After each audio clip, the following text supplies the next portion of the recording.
Assalamualaikum warahmatullahi wabarakatuh. Innal hamdalillah nahmaduhu wa nasta'inuhu wa nastaghfiruh wa na'udzu billahi min shururi anfusina wa min sayyiati a'malina. Man yahdihillahu fala mudilla lahu wa man yudlil fala hadiya lahu.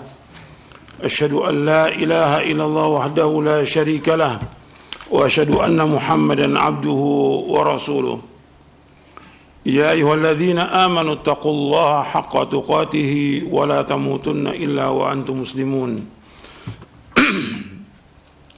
يا أيها الناس اتقوا ربكم الذي خلقكم من نفس واحدة وخلق منها زوجها وبث منهما رجالا كثيرا ونساء واتقوا الله الذي تساءلون به والأرحام إن الله كان عليكم رقيبا يا أيها الذين آمنوا اتقوا الله وقولوا قولا سديدا يصلح لكم أعمالكم ويغفر لكم ذنوبكم ومن يطع الله ورسوله فقد فاز فوزا عظيما أما بعد فإن أصدق الحديث كتاب الله وخير الهدي هدي محمد صلى الله عليه وعلى آله وسلم وشر الأمور محدثاتها وكل محدثة بدعة وكل بدعة ضلالة وكل ضلالة في النار.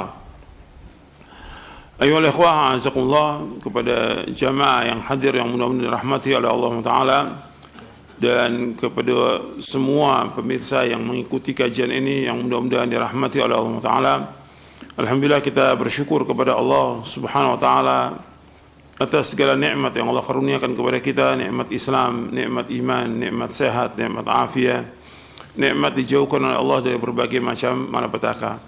Dan kita bersyukur kepada Allah Taala diberikan nikmat hidayah di atas Islam dan sunnah. Dan ini wajib kita syukuri, dan kemudian juga kita wajib untuk belajar dan terus belajar Al-Quran wa Sunnah ala fahmi salaf. Kemudian kita memohon kepada Allah agar kita diberikan taufik untuk mengamalkannya dengan ikhlas dan ittiba. Akhwan fiddin, azakumullah, kita akan lanjutkan kajian kita dari buku Syarah Aqidah Ahlussunnah wal Jamaah. Sekarang kita masuk poin yang ke-50 tentang karamah para wali.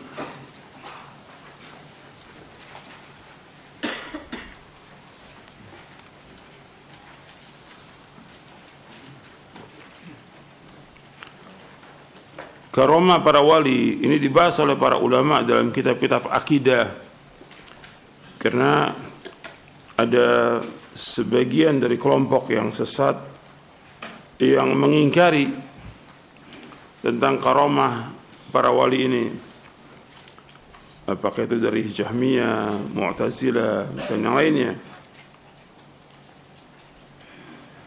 Karamah para wali karomah artinya kemuliaan.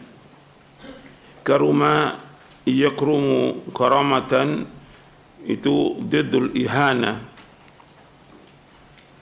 Karamah artinya kemuliaan yang Allah berikan kepada al-awliya, para wali.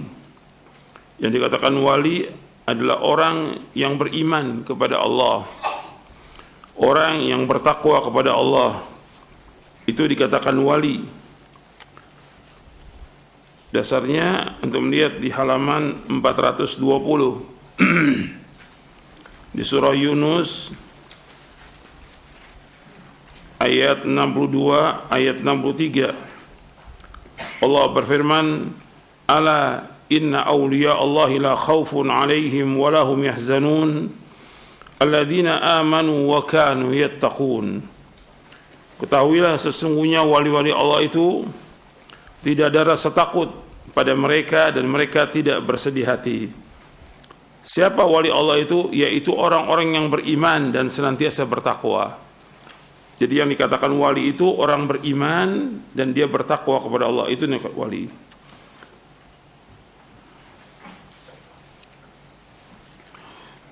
Ini kita bahas dalam kitab-kitab akidah tentang karamahnya para wali, tentang kemuliaan para wali. untuk menjelaskan tentang kekuasaan Allah Subhanahu wa taala. Yang nanti ada penjelasannya di buku ini.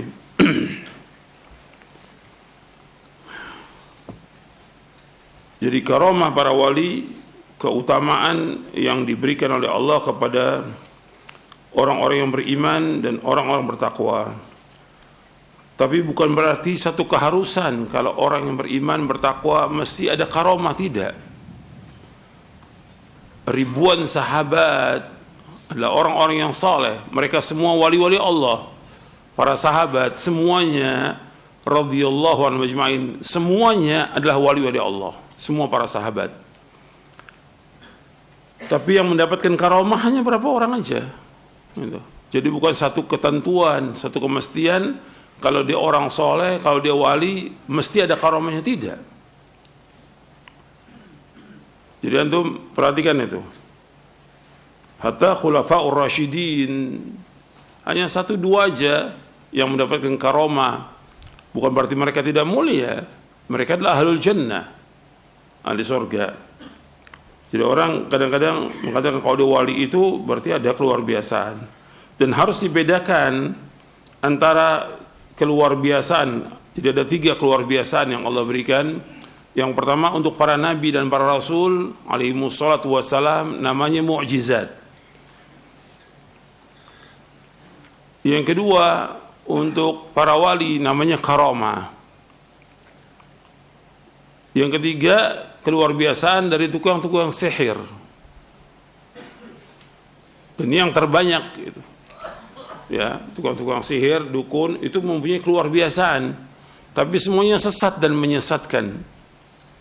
Itu dibantu oleh siapa?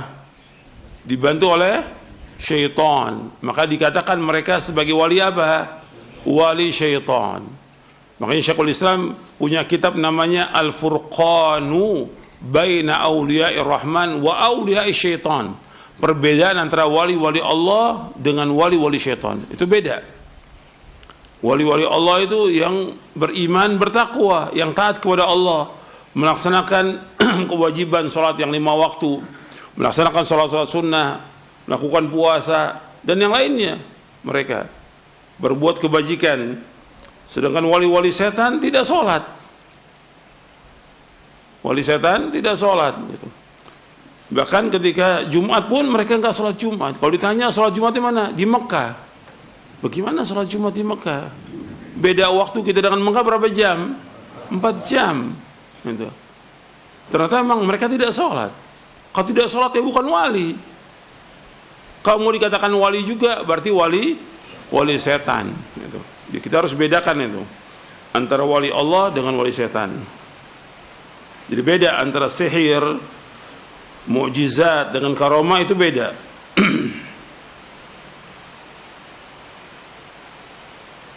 Dan karamah diberikan oleh Allah Subhanahu wa taala kepada orang tertentu dan gak bisa dipelajari. Kalau sihir bisa dipelajari, tapi karamah gak bisa dipelajari. Hanya saat itu aja terjadi dan gak bisa diulang lagi.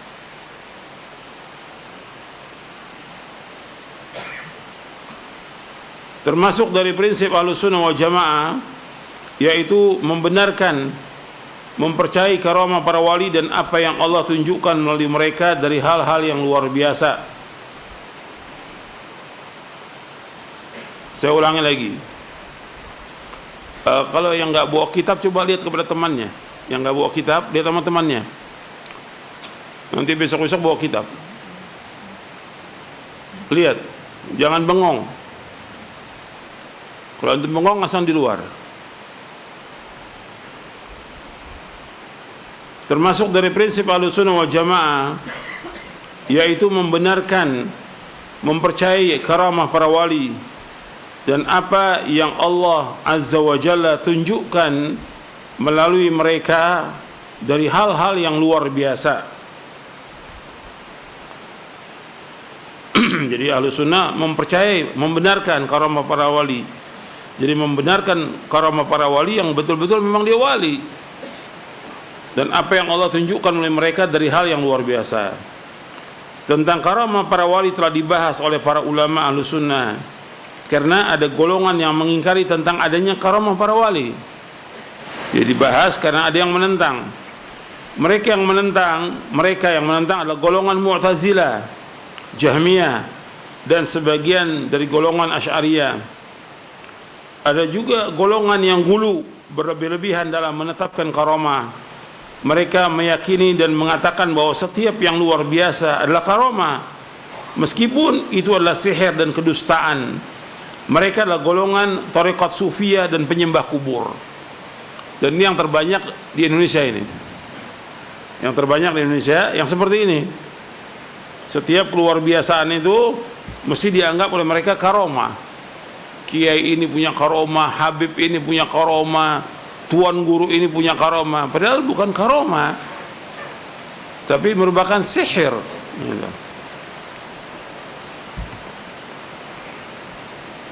Dan juga mereka dukun. Dan ini yang dilariskan oleh siapa? Golongan tarekat sufiyah. Karena mereka percaya, sampai ke kubur pun mereka percaya bahwa syekhnya itu masih hidup di kubur, sehingga mereka datang berbondong-bondong untuk menyembah kuburnya. Ini semua kesyirikan, dan ini syirkun akbar. Adapun Ahlussunnah wal Jamaah menetapkan karamah para wali sesuai dengan ketentuan Al-Quran dan As-Sunnah.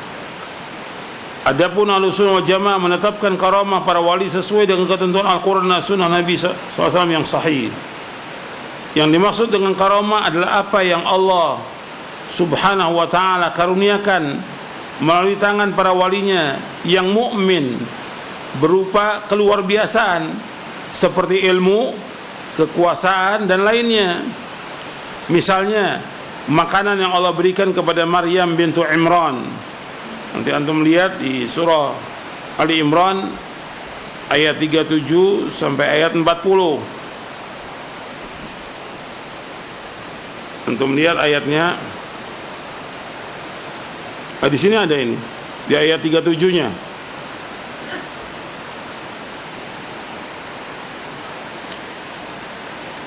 Jadi Allah mengisahkan Maryam bintu Imran, fataqabbalaha rabbuha biqabulin hasanan wa anbataha nabatan hasana wa kaffalaha Zakaria kullama dakhala 'alayha Zakaria al-mihraba wajada 'indaha rizqa qala ya Maryamu anna laki hadha qalat huwa min 'indillah innallaha yarzuqu man yasha'u bighairi hisab.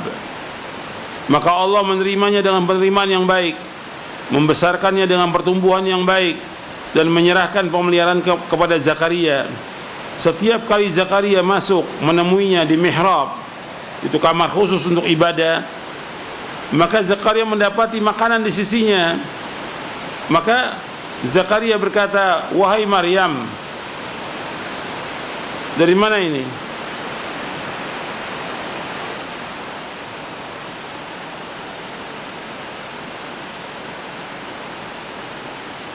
Dia berkata, wahai Maryam, dari mana ini engkau peroleh? Maryam menjawab, itu dari Allah. Sesungguhnya Allah memberi rezeki kepada siapa yang Allah kehendaki tanpa perhitungan.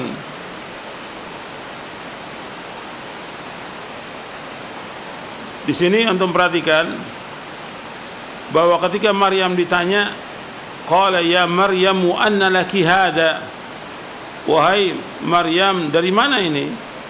Maka Maryam menjawab, ini dari sisi Allah Taala. Allah memberikan rezeki kepada siapa yang Allah kehendaki tanpa hisab. Arti Maryam bukan seorang nabi, karena nggak ada nabi perempuan, nggak ada nabi perempuan atau rasul perempuan, nggak ada. Tapi dia sebagai wali Allah. Jadi setiap Nabi Zakaria masuk mesti ada makanan. Ini dari mana? Dari Allah SWT. Ini menunjukkan kepada karamahnya Maryam.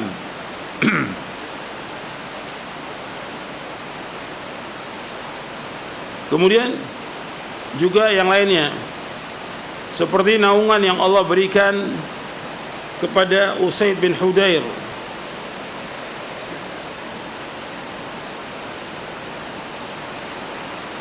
Naungan yang Allah Azza wa Jalla berikan kepada Usaid bin Hudayr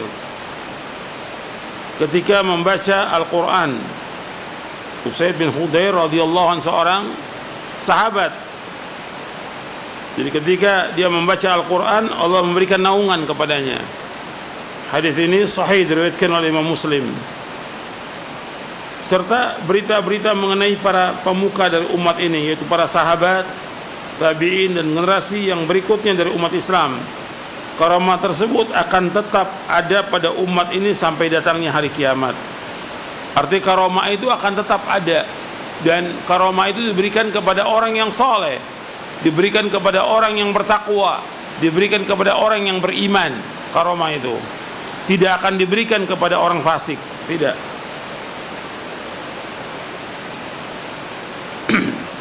Dijelaskan oleh Al-Hafidh Ibnu Hajar Asqalani dalam kitabnya Fathul Bari di juz yang ke-10. Itu dinukil dari Imam Al-Haramain tentang ijma' bahwasanya sihir itu tidak akan muncul kecuali dari orang fasik, dan karamah tidak akan muncul dari orang fasik. Jadi kata Imam Haramain, dinukil oleh Al-Hafidh Ibnu Hajar Al-Asqalani dalam kitabnya Fathul Bari di juz yang ke-10, cetakan Darul Fikr, bahwa sihir tidak akan muncul kecuali dari orang fasik, dan karamah tidak akan muncul atas orang fasik. Jadi sihir tidak akan muncul melainkan dari orang fasik, dan karamah tidak akan muncul atas orang fasik. Artinya karamah itu mesti timbulnya dari orang soleh, karamah mesti timbul dari orang yang beriman, karamah mesti timbul dari orang-orang yang bertakwa. Tapi ini bukan satu ketentuan kalau dia beriman, bertakwa itu mesti ada karamah, tidak. Karena ribuan sahabat tidak ada karamah, ribuan sahabat. Kemudian saya lanjutkan. Berkata Syekh Abdul Aziz bin Abdullah bin Baz rahimahullah, untuk melihat di halaman 419, Syekh Abdul Aziz bin Abdullah bin Baz menjelaskan mengenai perbedaan antara mukjizat dan karamah, serta keadaan syaitaniah yang luar biasa melalui tangan tukang-tukang sihir atau tukang mengecohkan umat, yaitu bahwa mukjizat merupakan karunia Allah Azza wa Jalla yang diberikan kepada para rasul dan para nabi alaihimu salatu wassalam berupa keluar biasaan. Mukjizat digunakan untuk melawan orang-orang yang menentang para nabi alaihimu salatu wassalam. Jadi mukjizat digunakan untuk melawan orang-orang yang menentang para nabi alaihi salatu wassalam, untuk mengujinya dan untuk mengabarkan diutusnya mereka oleh Allah Subhanahu wa taala, serta untuk menguatkan dakwah para nabi dan para rasul alaihi wassalatu wassalam. Seperti kisahnya Nabi Musa alaihi wassalam diberikan mukjizat oleh Allah berupa tongkat dan juga tangan yang dikeluarkan bercahaya untuk mengalahkan tukang-tukang sihir Firaun. Jadi mukjizat tujuannya untuk melawan orang-orang yang menentang para nabi. Karena Firaun menentang dakwahnya Nabi Musa alaihi salatu wassalam, maka Allah berikan mukjizat kepada Nabi Musa berupa tongkat. Dan juga Nabi Musa dimenangkan oleh Allah SWT dengan tongkatnya itu menjadi ular yang besar. Karena Firaun memanggil tukang-tukang sihir, dan tukang sihirnya bukan satu, ratusan. Tukang sihirnya yang datang itu ratusan. Dan menang Nabi Musa. Tapi tetap saja Firaun berusaha untuk membunuh Nabi Musa dan juga Nabi Harun alaihi wassalatu wassalam.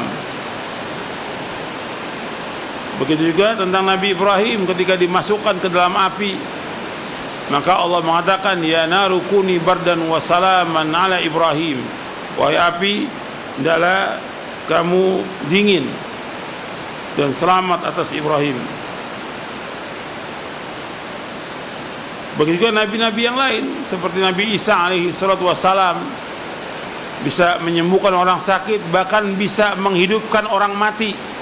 Nabi Isa alaihi salam mempunyai mukjizat bisa menghidupkan orang mati, dan Allah abadikan dalam Al-Quran, di dalam surah Ali Imran dan juga dalam surah Al-Ma'idah. Kemudian di antara mukjizat Nabi Muhammad SAW, yang paling banyak mukjizatnya Nabi SAW, puluhan, mungkin juga lebih dari 100 mukjizatnya Nabi Muhammad SAW. Di antaranya pada waktu di Mekah terbelahnya bulan, karena orang-orang musyrik Mekah mau beriman tapi buktikan mukjizat. Kemudian Nabi membelah bulan itu menjadi terbelah di saat malam bulan purnama, tapi tetap aja mereka nggak beriman. Jadi bulan itu pernah terbelah, dan Allah sebutkan dalam Al-Quran, iqtarabatis sa'atu wan syaqqal qamar. Iqtarabis, sudah dekat kiamat, wan syaqqal qamar, dan bulan sudah terbelah. Begitu juga turunnya Al-Quran. Ini mukjizat yang paling besar, yaitu turunnya Al-Quranul Karim. Kemudian rintihan batang kurma, keluarnya air dari sela-sela jari tangan Rasulullah SAW, dan mukjizat yang lain yang sangat banyak. Syarat diberikannya karomah, yaitu orang yang diberi karomah tersebut istiqamah dalam iman dan mengikuti syariat.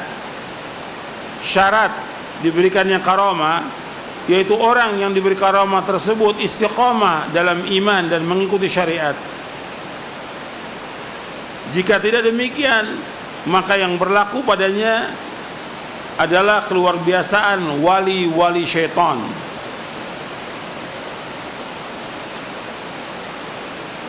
Adapun karamah pada hakikatnya memberikan faedah 3 hal. Karamah pada hakikatnya memberikan faedah 3 hal. Yang paling besar, menunjukkan tentang kesempurnaan kekuasaan Allah Azza wa Jalla dan kehendaknya, sebagaimana Allah mempunyai sunnah-sunnah dan sebab-sebab yang menentukan musababnya terjadinya sesuatu yang diletakkannya secara syariat dan secara qadar. Allah Azza wa Jalla juga mempunyai sunnah-sunnah yang lain yang tidak dapat dicapai oleh ilmu, amal, dan sebab-sebab yang berasal dari manusia. Jadi yang pertama, karamah itu pada hakikatnya memberikan faedah 3 hal. Yang pertama, yaitu yang paling besar, untuk menunjukkan kesempurnaan kekuasaan Allah dan kehendaknya. Karenanya adanya karamah itu karena kekuasaan Allah, karena kehendak Allah Subhanahu wa ta'ala.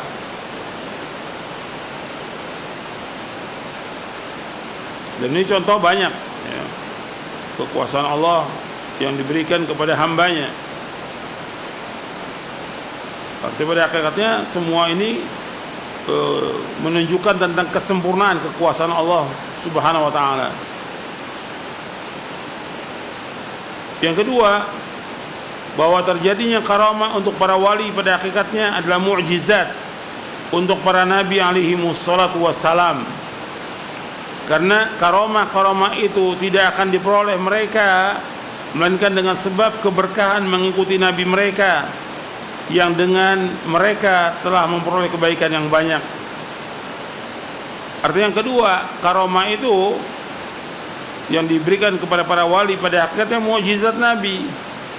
Karena karamah nggak akan diperoleh melainkan karena sebab mereka mengikuti nabi-nabi, yang dari setiap umat ada orang yang diberikan karamah karena mengikuti nabinya. Kalau ada di umat Islam ini yang mendapatkan karamah karena mereka mengikuti Nabi Muhammad sallallahu alaihi wasallam, Jadi kalau ada di umat ini orang-orang soleh yang diberikan karomah karena mereka mengikuti Nabi Muhammad SAW. Jadi berkah karena apa? Karena ittiba.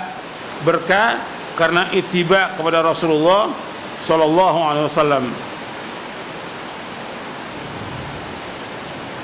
Yang ketiga, bahwasanya karomah yang diperoleh para wali adalah kabar gembira yang disegerakan oleh Allah dalam kehidupan dunia. Yang ketiga, bahwasanya karomah yang diperoleh para wali adalah kabar gembira yang disegerakan oleh Allah dalam kehidupan dunia. Allah berfirman di dalam surah Yunus ayat 62 sampai 64. Allah berfirman, "Ala inna awliya Allah la khaufun 'alaihim wa la hum yahzanun. Alladzina amanu wa kanu yattaqun. Lahumul busyra fil hayatid dunya wa fil akhirah. La tabdila li kalimatillah. Dzalika huwal fawzul 'adzim."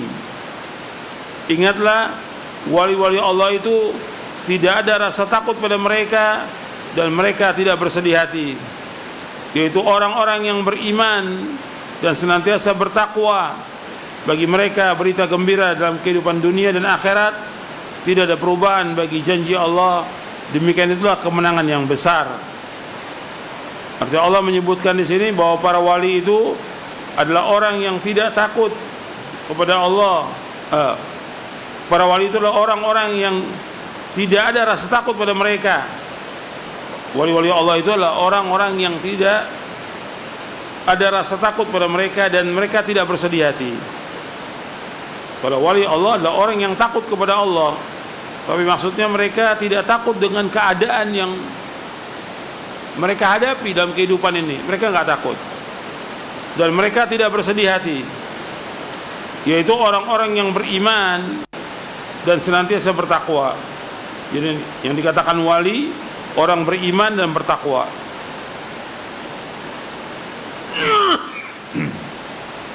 Bagi mereka berita gembira dalam kehidupan dunia dan akhirat. Artinya ini merupakan sesuatu kabar yang disegerakan oleh Allah, karena mereka adalah orang-orang soleh, diberikan oleh Allah kemuliaan dengan karomah. Dan juga nanti di akhirat tidak ada perubahan bagi janji Allah. Demikianlah itu kemenangan yang besar. Di dalam ayat ini Allah mengatakan wali Allah adalah orang-orang yang beriman kepada Allah dan bertakwa. Dalam ayat ini dikatakan wali Allah adalah orang-orang yang beriman kepada Allah dan bertakwa. Dalam ayat ini juga disebutkan tentang kabar gembira. Menurut pendapat sebagian ahli tafsir, yaitu yang menunjukkan kepada kewalian mereka dan akibat yang baik bagi mereka, diantaranya adalah karomah. Ini dalam kitab At-Tanbihat Al-Latifah ala Mahtawat alaihi al-Aqidah Al-Wasithiyah oleh Syekh Abdurrahman bin Nasir As-Sa'di rahimahullah. Aqidah Al-Wasithiyah tulisannya Syekhul Islam Ibnu Taimiyah, tapi syarahnya banyak, diantaranya At-Tanbihat Al-Latifah yang ditulis oleh Syekh Abdurrahman bin Nasir As-Sa'di. Terkadang karomah itu berupa cobaan, di mana satu kaum akan berbahagia dan celaka dengannya. Adapun orang-orang berbahagia adalah orang yang bersyukur, dan orang-orang yang binasa adalah orang-orang yang ujub, berbangga diri, dan dia tidak istiqomah.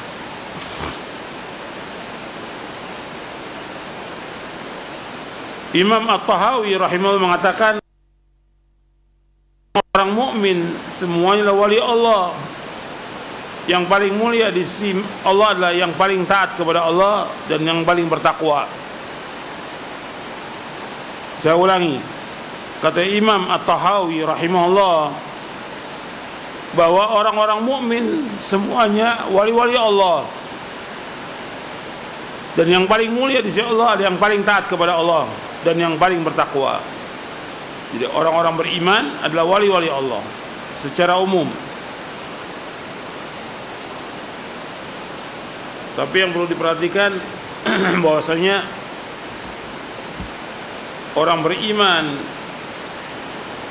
Yang dikatakan wali-wali Allah, dia beriman, kemudian dia bertakwa kepada Allah,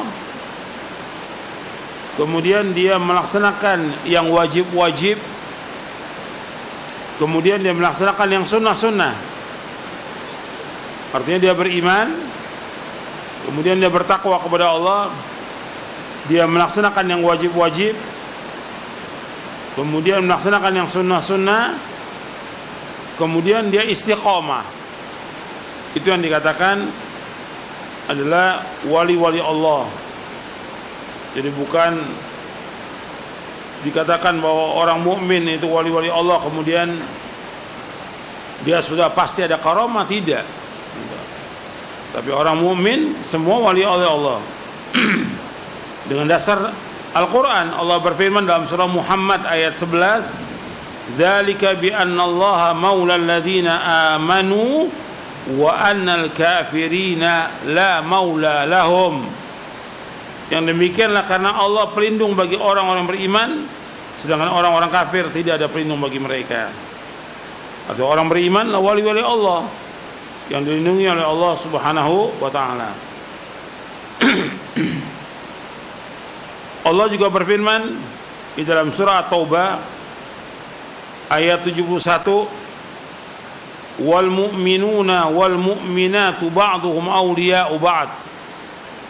Dan orang beriman laki-laki dan perempuan sebagian mereka menjadi wali bagi sebagian yang lain, maksudnya menjadi penolong bagi sebagian yang lain. Wali Allah adalah orang mukmin yang melaksanakan perintah-perintah Allah dan menjauhkan larangannya. Saya ulangi lagi. Wali Allah adalah orang-orang mukmin yang melaksanakan perintah-perintah Allah dan menjauhkan larangan-larangannya. Mentauhidkan Allah Subhanahu wa taala, menjauhkan segala macam bentuk kesyirikan.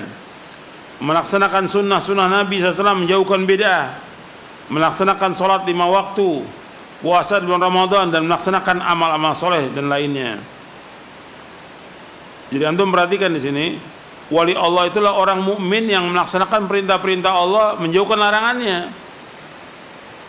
Kalau dia orang mukmin, kalau umpamanya dia sebagai wali, tapi dia tidak sholat, ada wali nggak sholat, bagaimana dikatakan wali? Wali nggak puasa, bukan wali. Bahkan di Indonesia ini ada wali orang gila. Di Indonesia ini ada wali orang gila. Kata mereka wali majdzub. Kata mereka wali majdzub. Maksudnya majdzub artinya ditarik. Ditarik akalnya oleh Allah karena saking cintanya kepada Allah. Jadi gila dia. Bagaimana ada wali orang gila? Nggak mungkin. Jadi di Indonesia ini banyak, bukan satu di Indonesia ini. Orang datang ke sana sampai nanya kepada orang gila, bagaimana tentang nasib saya? Saya minta tolong, saya sakit gak? Orang gila ini ditanya. Cuma mereka bikin nama dengan nama-nama yang sepertinya bagus. Wali majdzub. Gitu. Dan ada dalam tarekat sufi ada itu disebutkan gitu, tentang adanya nanti wali-wali yang seperti itu. Dan ada memang di Indonesia, didatangi oleh orang banyak, gila gitu. Bahkan sebagian telanjang gitu. Sampai mereka pakaikan sarung segala macam. Nah itu datangi. Ini karena kebodohan, karena ketololan. Nggak ada yang nama wali seperti itu. Wali itu orang beriman yang mereka bertakwa, waras. Wali itu bukan orang gila. Jadi wali adalah orang-orang yang beriman yang dia melaksanakan perintah Allah. Gimana orang gila? Orang gila kan diangkat kolam, nggak ada kewajiban, nggak sholat, nggak puasa, tapi dibilang wali. Dalam Islam nggak ada itu. Tapi di Indonesia ada. Dan orang datang ke sana dibilang wali majdzub. Ini enggak ada, dalam Islam tidak ada ini. Ini semuanya bualan daripada orang-orang torekot ini. yang mereka mengangkat orang seperti ini, yang harus kita pahami bahwa tujuan dari orang-orang di belakang ini merusak agama Islam. Merusak agama Islam. Karena mereka tidak melaksanakan ibadah sholat dan dibanggakan. Oh, Syekh ini punya karomah, Habib ini punya karomah, Kiai ini punya karomah. Padahal itu semua keluar biasaan karena dukun, karena sihir, bukan karena karomah. Di Indonesia banyak yang seperti ini, dukun, dan itu dibanggakan. Dalam Islam nggak ada.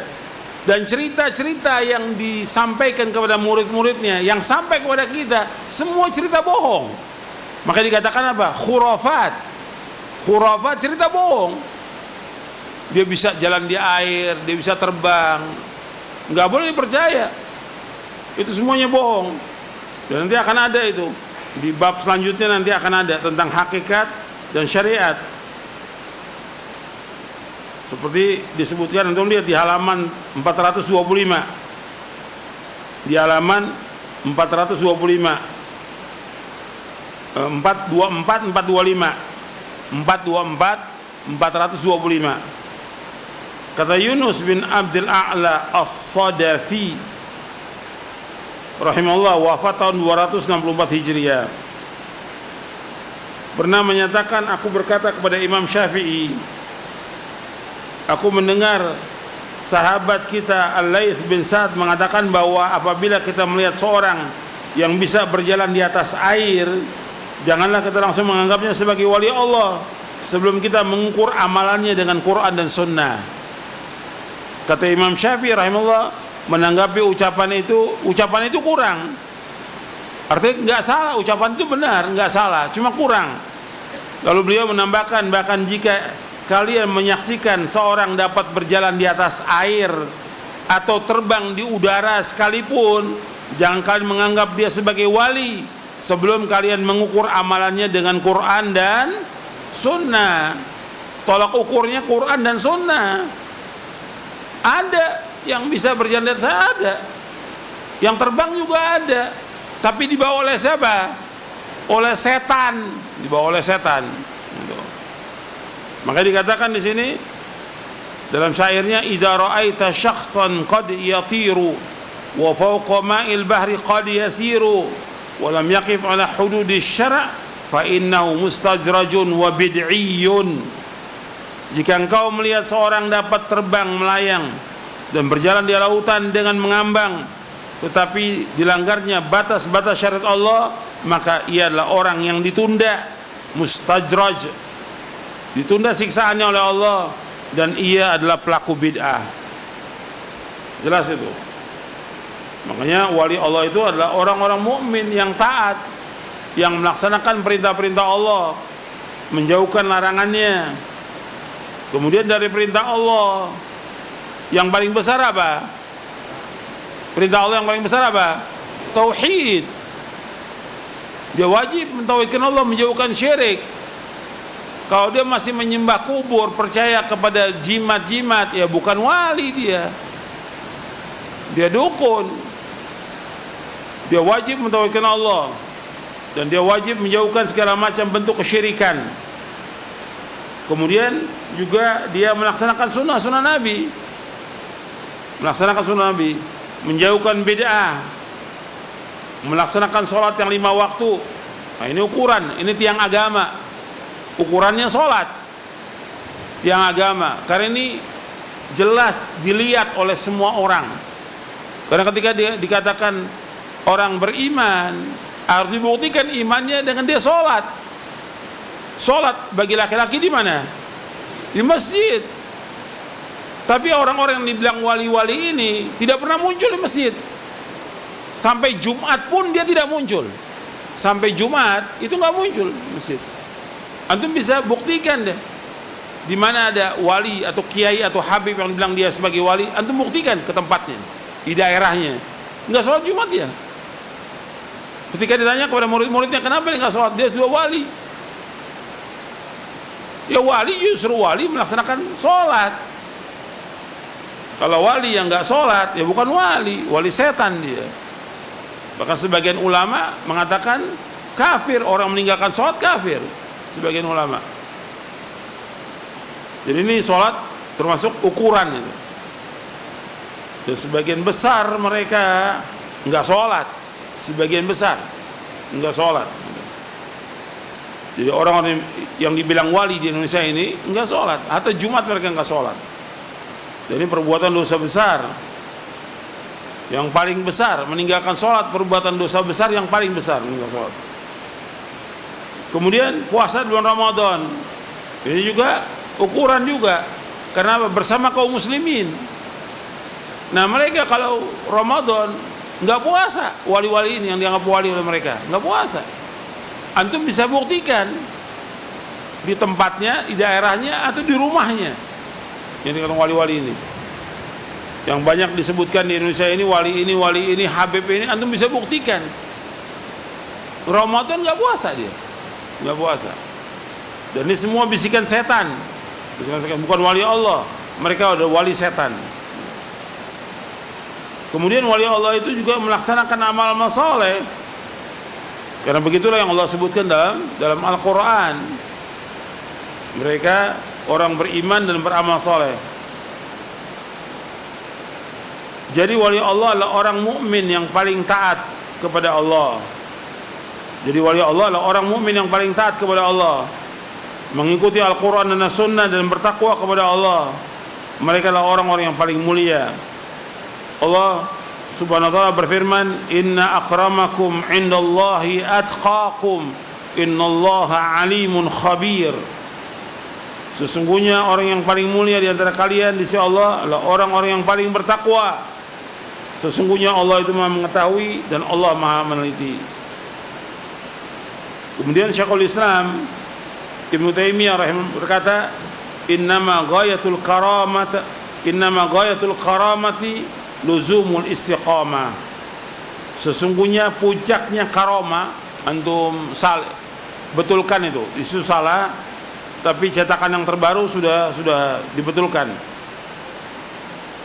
Artinya dibetulkan, artinya salah. Innama ghayatul karamah luzumul istiqamah. Sesungguhnya puncaknya karamah. Jadi artinya sesungguhnya puncaknya karamah. Adapun kalimat kemuliaan yaitu itu dicoret. Yang benar sesungguhnya puncaknya karamah adalah dengan tetap istiqamah. Innama ghayatul karamah luzumul istiqamah. Sesungguhnya puncaknya karamah adalah dengan tetap istiqamah dalam iman dan ketaatan. Artinya yang paling penting bagi kita bukan karamah. Bagi orang beriman, yang paling penting bagaimana dia istiqamah tidak dalam ketaatan dia kepada Allah. Itu yang paling penting. Bagaimana dia istiqamah terus sampai dia meninggal dunia dalam keadaan beriman kepada Allah, dalam keadaan husnul khatimah. Kalau ada orang diberikan karamah, kemudian setelah itu dia ujub, dia bangga, kemudian setelah itu dia mulai itu pudar ketaatannya, tidak istiqomah lagi. Dan ini banyak yang seperti ini. Dia bangga dengan dirinya. Akhirnya itu termasuk apa? Kata Nabi, al-ujub termasuk apa? Muhlikat, membinasakan dia. Bahkan ada di antara mereka yang di akhir hayatnya su'ul khatimah. Dan ini banyak yang seperti ini, su'ul khatimah. Maka yang paling penting kata Syekhul Islam Ibnu Taimiyah dalam kitabnya Al-Furqan Baina Auliya Rahman wa Auliya Syaitan, yaitu innama ghayatul karamah luzumul istiqamah. Sesungguhnya puncaknya karamah dengan tetap istiqamah. Yang paling penting itu bagaimana kita istiqamah. Istiqamah dalam iman, istiqamah dalam ketaatan kepada Allah Taala. Seperti sekarang, ya, sudah selesai Ramadan. Bagaimana kita menjaga amal-amal soleh kita? Istiqamah. Seperti kita puasa di bulan Ramadan.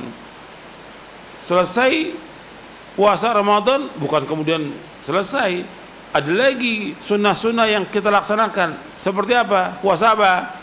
Syawal.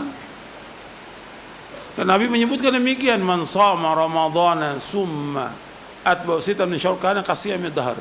Barang siapa yang puasa Ramadan kemudian diiringi dengan hari Syawal, maka seperti puasa setahun penuh. Kemudian puasa Senin Kemis, puasa 3 hari setiap bulan. Ini amal-amal soleh. Begitu juga ketika dia Ramadan, dia melaksanakan sholat wajib berjamaah di masjid. Kan masjid penuh tuh kalau Ramadan, sholat berjamaah. Setelah Ramadan tetap wajib sholat berjamaah. Karena bagi laki-laki wajib sholat berjamaah di masjid. Dan itu dijaga sampai kita mati. Allah menyuruh kita bagi laki-laki sholat berjamaah di masjid, bukan di rumah.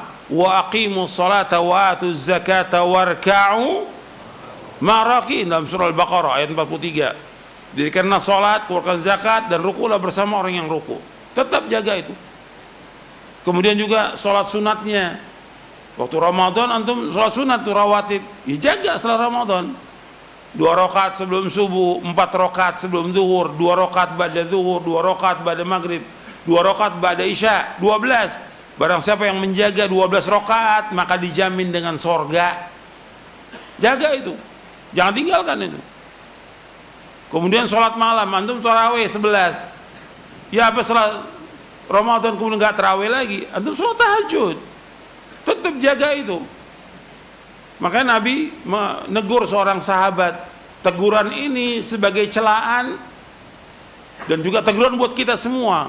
Kata Nabi kepada seorang sahabat, ya Abdullah, la takun mithla fulanin kana yaqumul laila fataraka qiyamal lail. Muttafaqun alaih.